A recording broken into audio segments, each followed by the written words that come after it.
So ngayon, ipapakita ko sa inyo, meron ako ditong isang germinating tower or germinating box pang tawag dito.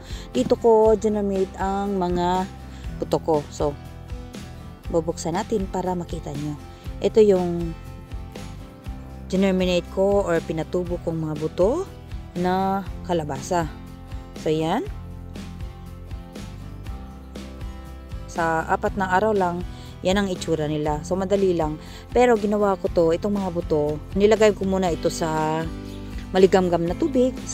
Yung tasa, nilagyan ko ng maligamgam na tubig at binuhos ko itong mga buto ng aking kalabasa. So, yan. Ito naman kasunod ay, ito ay saluyot yan. Ito ay courgette. Ito naman ay, ano to? Pipino. Yan. Sa loob ng 4 na araw, ganyan na sila kalaki. At itong nasa tapat naman niya ay pipino rin yan. Pero ibang klase itong pipino na to. Armenian, ano yan siya? Armenian cucumber. Yan. So, itong susunod ay ito, mais to na purple ang kulay. Yan. At ito naman ay bulaklak yan siya. Purple tansy. At ito ay cucumber. So, yan. Ito naman ay Asian salad. So, ano yan siya? Japanese na medyo violet ang mga dahon niya. At yan, gusto ko kasi masubukan kung anong lasa niyan. Kaya, nag-germinate ako.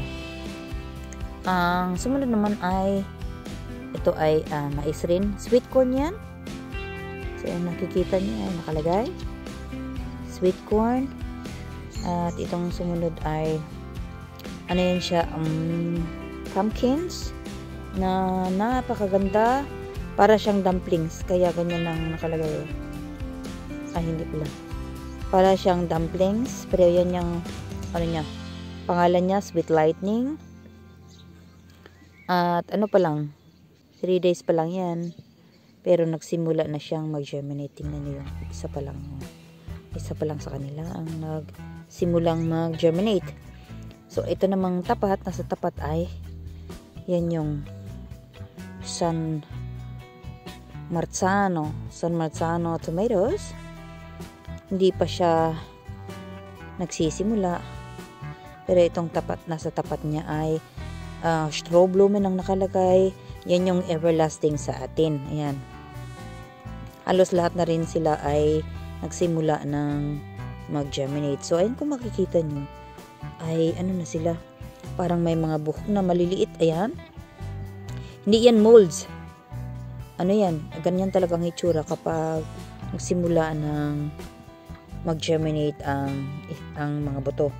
So, itong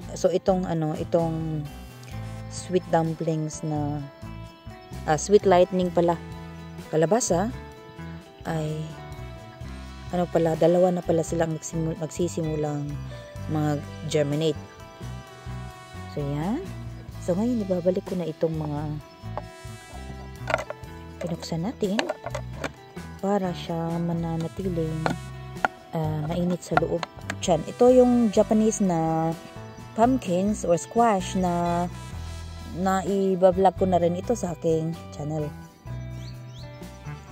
So, maganda to sila tingnan kapag tumubo na. At ngayon, meron akong ipapakita sa inyo na baka makakatulong sa inyo.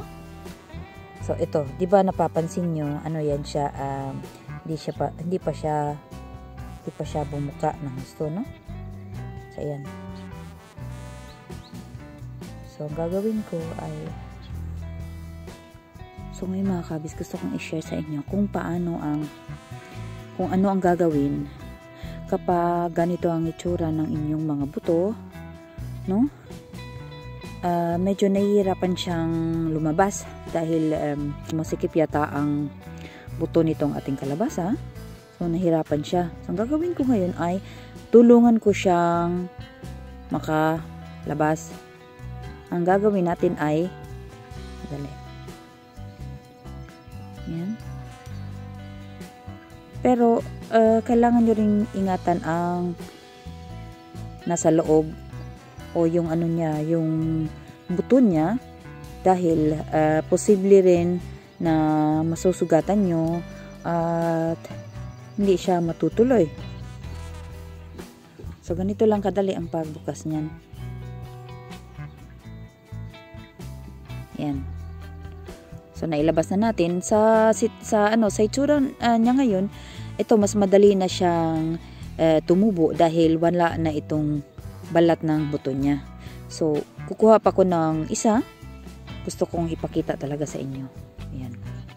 Para makita nyo yung paraan kung paano.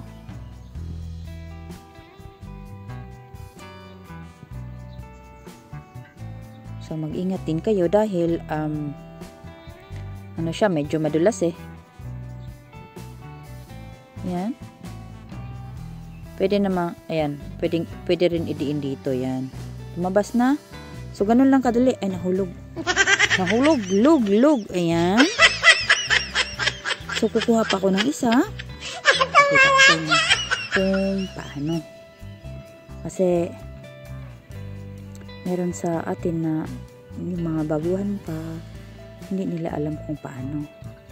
Pwede nyong ma-apply ang ganito sa mga puto kagaya ng ampalaya, yung mga may matitigas na balat yung buto nila, no?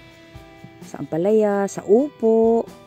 Pero kagaya ng sinabi ko, ingatan nyo para hindi masusugatan itong ating buto na nasa loob na nagsimula na siyang tumubo. Ayan. So mga kabis, hanggang dito na lang. At sana'y may natutunan kayo sa aking pinakita ko ngayon sa inyo. Happy gardening po sa lahat ng mga nag-garden dyan. Ano man, mapahabi man o mapanegosyo man. Ito po si Glenn, sa Glenn's Hobbies. Yan. So, ganun lang kadali. So, mga hobbies, ito na yung mga punla na generate ko. Yan ang itsura nila. Ito yung mais, yung purple, at yung purple tansy, ito yung bulaklak. At ito naman yung Asian salad, yung Japanese na violet or may pagkamaroon ang kulay ng dahon. Ito naman si bocha, yung yung kalabasa. Mas masarap pa ito sa Hokkaido. Kung kilala nyo yung Hokkaido na kalabasa, ang kalabasang itong bochan ay mas masarap pa doon kaysa Hokkaido. Yan. Dito tayo. Ito naman yung Armenia na cucumber.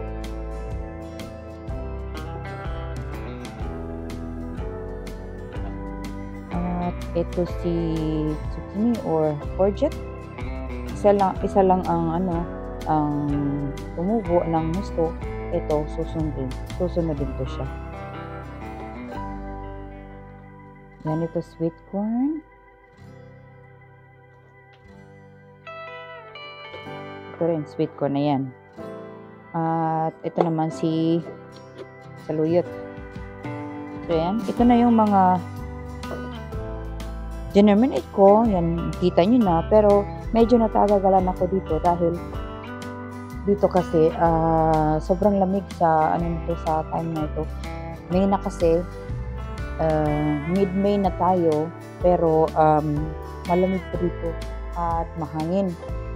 So normally sa ganitong time of the year or month, kasi lagpas na yung tinatawag nilang ice hurricane, dapat sana mainit na. Kaya lang, ewan ko, malamig pa rin. So ganyan, medyo natatagalan. So ayan na mga kahabis, dito na magtatapos ang ating video ngayon. At maraming salamat sa panonood.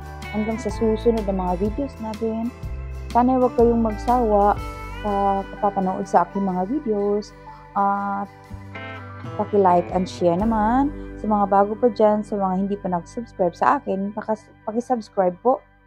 At maraming salamat. Paalam!